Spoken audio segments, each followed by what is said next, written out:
你是否也曾被小腿一阵剧痛给痛醒？睡梦中，小腿肌肉突然紧绷成一团，像打了死结一样，痛得你从床上惊坐而起，豆大的冷汗瞬间冒出。许多人第一个念头会怀疑，是不是缺钙造成的，或者自嘲，年纪大了，半夜抽筋是老化迹象吧？然而，事实远比想象中复杂。半夜腿抽筋的真凶，其实既不是单纯缺钙，也不能全怪岁月老化，它背后藏着三大元凶在作祟。我们只有揪出这三个幕后黑手，才能彻底终结这场夜间噩梦，让你从此一觉好眠。先说一个惊人的发现，医学研究显示，超过70%的夜间腿抽筋案例与缺钙毫无关联。许多患者检查血液中钙、镁、钾等电解质时，结果往往都在正常范围。也就是说，大部分人的腿抽筋不是因为体内缺钙，难怪有些人每天吞钙片、喝牛奶，可该抽筋的一样照抽不误。另外，年长者的确比较容易半夜抽筋，但这不代表老了就该天天腿抽筋。年纪增长确实让肌肉流失，代谢变慢，增加抽筋风险，但这只是诱因之一。我们也看到不少年轻人、孕妇，甚至运动员在酷热夏天或剧烈运动后，同样会半夜抽筋痛醒。由此可见，缺钙与老化只是表面借口，真正因素其实潜伏在我们日常生活的细节中。那么，半夜腿抽筋的三大元凶究竟是谁？简单来说，可以分为3个方面。其一是体内环境的电解质与水分失衡，其二是腿部血液循环不良，其三是神经肌肉处于过度紧绷或疲劳状态。听起来有点抽象吗？别急，我们就从头一一揭开它们的真面目，顺便教你对症下药，赶走恼人的抽筋困扰。首先，登场的第一大元凶是电解质不平衡与体液流失。半夜腿抽筋，不少情况其实跟缺水和缺矿物质脱不了关系。在炎热的夏天或是激烈运动后，你大汗淋漓，身体流失了大量水分，连带把电解质也一起带走。如果没有及时补充，体内钠、钾、镁等重要离子的浓度就会失衡。要知道，我们的肌肉收缩需要钙离子触发，但肌肉放松则离不开钾离子和镁离子的协助。如果钾、镁不足或是脱水，肌肉细胞电信号会乱作一团，就好比电线走火短路一样，导致肌肉无法顺利放松，于是半夜突发痉挛。很多人以为抽筋只和钙有关，其实更常见的是缺钾、缺镁或身体脱水。举个例子，有位65岁的陈先生，退休后热爱在自家庭院种菜，盛夏午后他挥汗如雨劳作，结果晚上经常小腿抽筋。医师发现他并不缺钙，而是因为大量出汗造成水分电解质失衡，俗称热痉挛。在医师建议下，陈先生改成户外劳动时随时补水并摄取含电解质的饮料，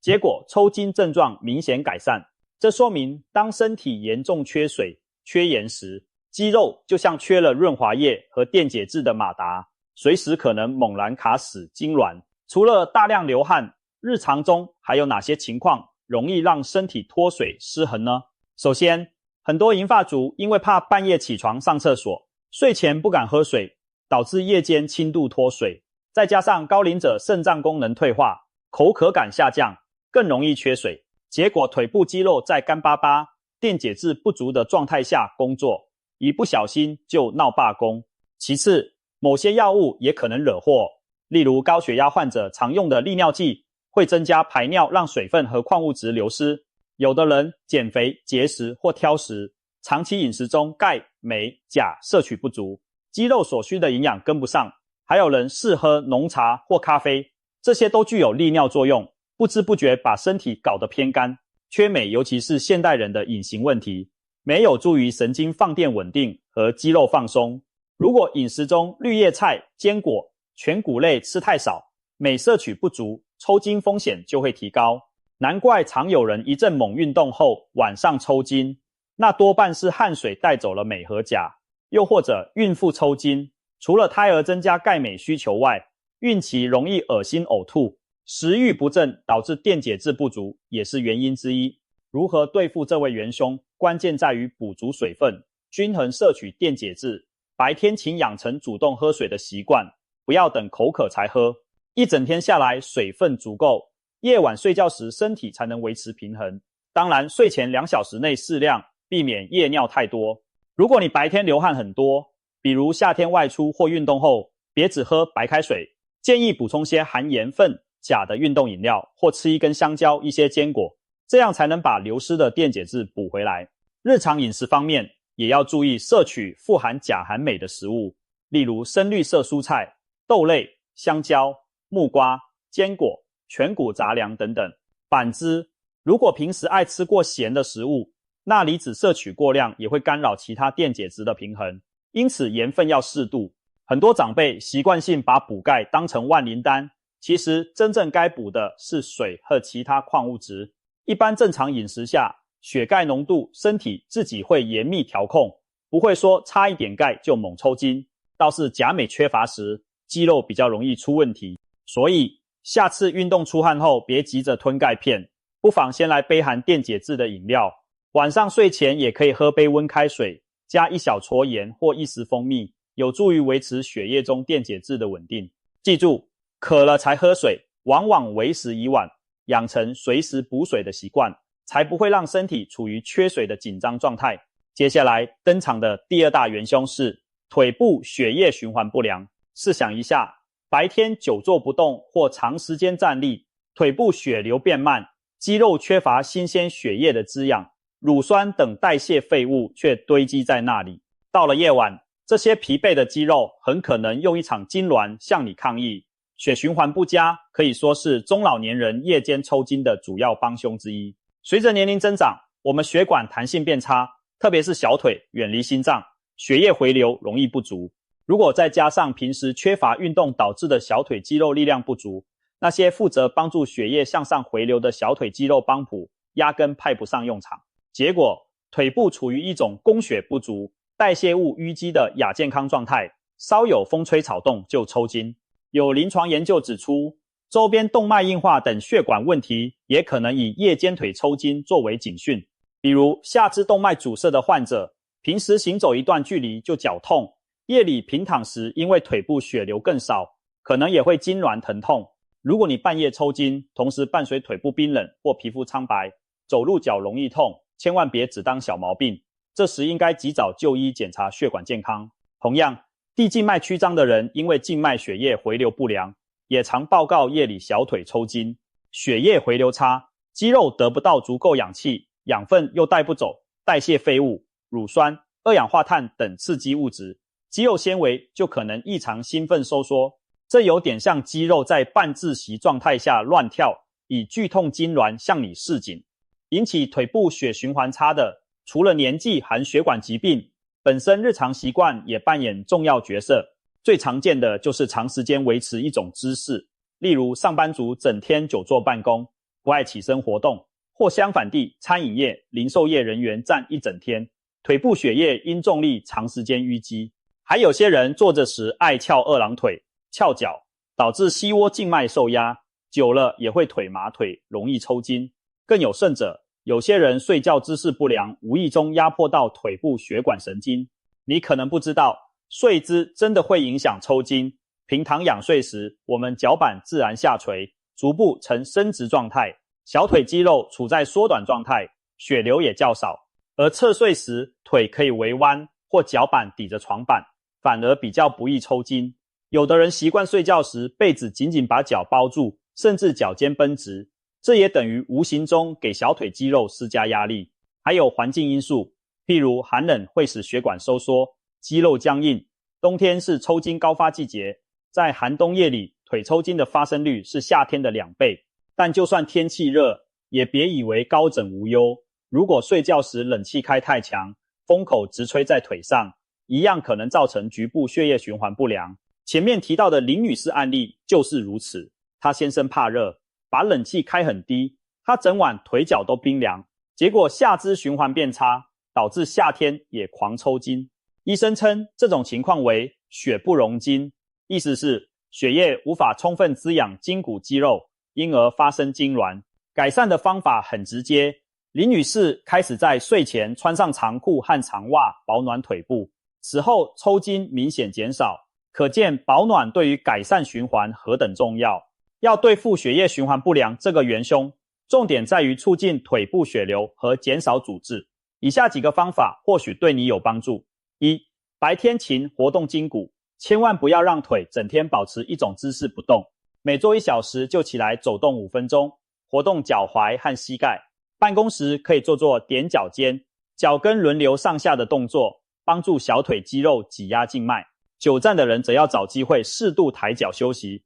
或穿弹性压力袜，减轻静脉淤血。2、睡前热敷按摩，睡前用温热水泡脚10分钟，或热敷小腿肚，都能扩张血管，增加局部循环。泡脚同时还能放松全身神经，有助睡眠。一些长辈喜欢睡前先按摩小腿，肌肉也是不错的。自我按摩能刺激血液流动，减轻肌肉紧绷。3、保持腿部温暖，特别是冬天，别让脚一直冰冷。睡觉盖好被子，必要时穿睡眠袜。就算夏天吹冷气，也避免让冷气直吹腿脚。如果半夜容易抽筋，不妨将室温调高一点，或穿薄长裤睡，以防局部着凉导致血流骤减。4、注意特殊病症，假如你已知有下肢动脉硬化、糖尿病或静脉曲张等问题，要更积极控管这些疾病，遵医嘱治疗，因为它们都是抽筋的隐形推手。控制血糖、定期运动训练、走路、耐力都能改善腿部供血。必要时咨询医生是否需要使用扩张血管的药物或穿弹性袜等措施。如果怀疑自己有前束血管问题，或夜间抽筋频繁且伴随其他异常症状，一定要及早就医检查，找出真正的病因。总之，让腿部的血液流动起来，肌肉得到充分氧气养分，自然就不会老是用痉挛来吵醒你。现在轮到第3大元凶，神经与肌肉的过度紧绷和疲劳。白天肌肉累坏了，夜里反而闹情绪抽筋，这可不是开玩笑。事实上，过度使用导致的疲劳和神经讯号异常兴奋是腿抽筋另一个常见原因。我们的肌肉是听从神经指挥的，两者就像电线连接灯泡。如果白天肌肉劳累过度，比如剧烈运动、长时间爬山、跑马拉松，或工作时反复蹲起搬重物，到了夜晚休息时，肌肉本该放松，但残留的紧绷未释放，局部神经可能进入一种高度敏感的状态，只要轻微的刺激，就可能引发一连串不自主放电，让肌肉猛然收缩成一团。很多人都有经验，某次白天没运动习惯，却打球打太久，结果当晚小腿频频抽筋。这正是因为肌肉过度疲劳，导致晚间神经对细小刺激也反应过度，轻易引爆痉挛。同样的，长时间走路、爬楼或穿着不合脚的鞋子，让腿部肌群紧绷，都可能为夜里的抽筋埋下伏笔。除了身体疲劳，精神紧张和压力也会体现在肌肉上。想想你焦虑、生气的时候，是否常觉得颈背、腿肚子绷紧？白天压力大，交感神经持续兴奋，会使全身肌肉处于一种潜在的收缩准备状态。到了睡眠时刻，本应该放松下来，但有些人的神经系统却像踩着刹车和油门一起失灵，一方面想放松，一方面又不自主的紧绷，结果就可能在半夜以抽筋的形式爆发。中医也有肝主筋的说法，意思是情志压力过大，肝气郁结时，经脉即肌腱肌肉容易出问题。现代医学则发现，情绪紧张会改变体内激素平衡，影响钙镁等离子在细胞内的作用，让神经肌肉接头处于不稳定状态，更容易出现异常放电。换句话说，压力山大的人，睡觉时腿也不安生。再者，神经受压迫或某些神经系统问题也可能导致抽筋，最典型的是腰椎的神经根压迫，例如腰椎间盘突出或椎管狭窄，会压到控制腿部的坐骨神经，使腿部肌肉偶尔痉挛。这类患者通常白天就可能腿麻、腿疼，走路一段距离需要休息，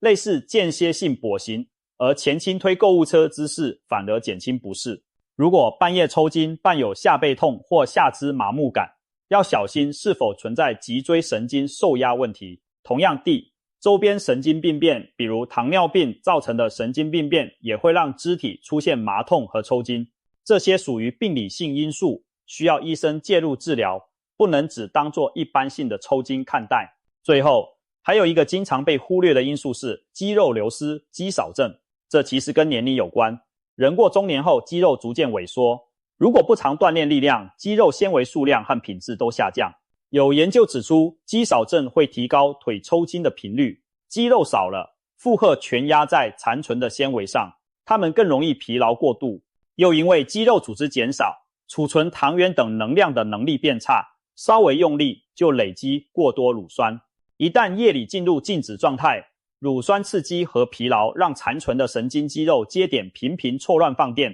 抽筋也就更多了。因此我们常看到一些瘦弱的长辈，腿肚子肌肉松垮少肉，夜里抽筋特别频繁，脊椎侧弯等骨骼结构问题也可能影响腿部神经肌肉的负荷均匀度，导致一侧腿更容易痉挛。所以第三大元凶其实涵盖了各种让神经肌肉处于不正常紧绷状态的情形，包含了肌肉过劳、精神压力以及潜在疾病等。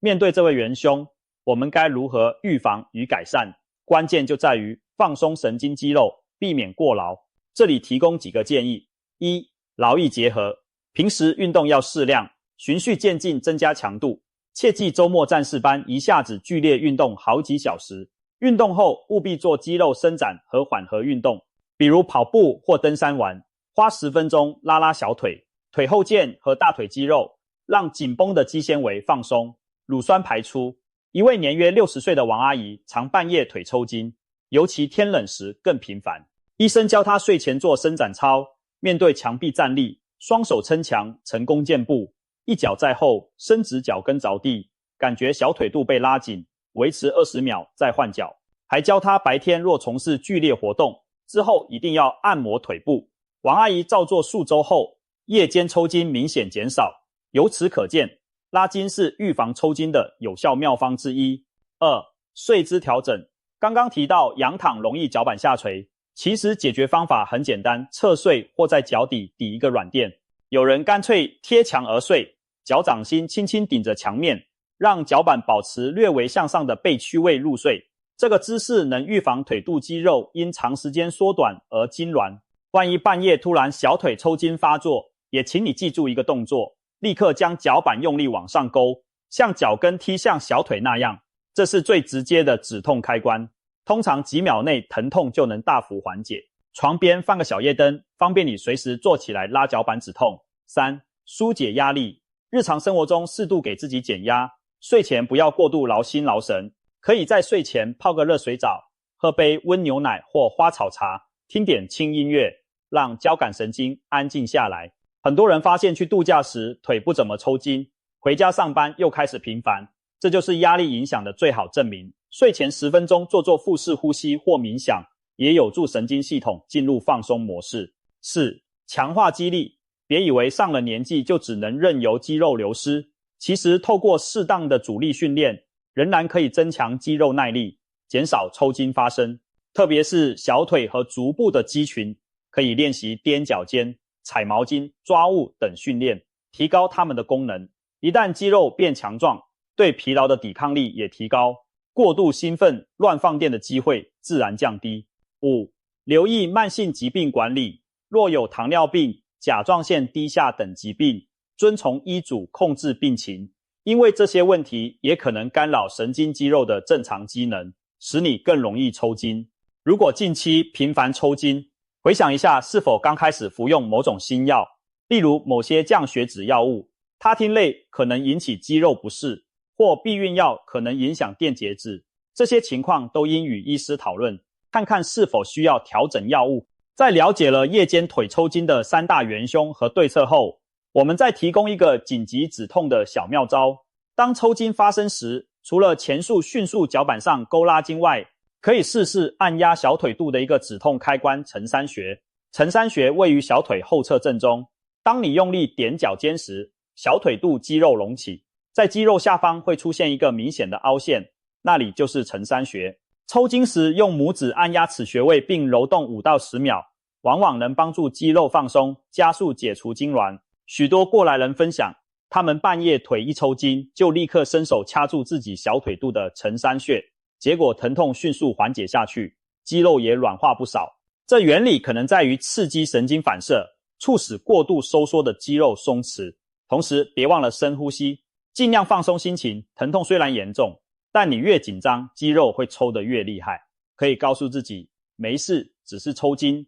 很快就会过去。然后配合拉伸和按压，好让痉挛的时间缩到最短。等疼痛减轻后，轻轻按摩抽筋处，促进血液流通，疼痛残余感也会慢慢消散。如果家人刚好在旁，被你痛醒，尖叫声吵醒了，也可以请他帮忙固定你的膝盖，并把脚板往上搬，或者协助热敷按摩，双管齐下，效果更好。最后，我们来总结一下战胜半夜腿抽筋的要诀。第一，揪出你自己的元凶，对症下药。想想你的生活习惯，是不是经常白天水喝太少，还是长期缺乏运动，腿部血流不好，亦或最近工作劳累，压力爆表。找到可能的原因后，针对性的做出改变，比方说多喝水、补充钾镁、睡前拉拉筋、晚上盖暖被等等。这些改变通常1周内就能见效，很多人照着做，几天后抽筋频率就明显下降。第二，